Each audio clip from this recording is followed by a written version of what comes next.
আসসালামু আলাইকুম। আজকে দেখা বললো যে আমরা যে উপরে মালামালগুলো বিক্রি করি সেই মালামালগুলো নিচে কই রাখি। উপরে মালামাল ঢাকা বন্ধ যেত যে এগুলো কোথায় রাখি, এগুলো নিচে রাখি। যে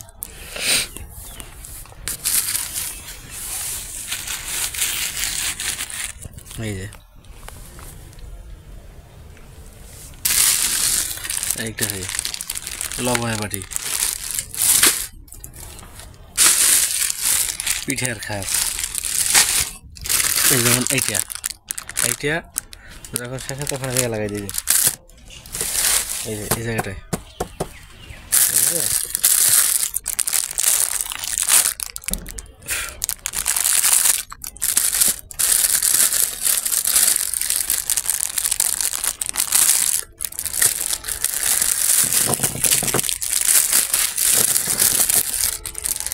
এই যে সব আইটেম আছে, সব এই যে সাবানের গ্যাস, সাবানের গ্যাস নিচে ওই সাইডে রাখা আছে। আবার এই ঝুড়ি, এই যা যাবতীয় যত আইটেম আছে সবগুলো আমরা মালামাল সব আমরা নিচে রাখি।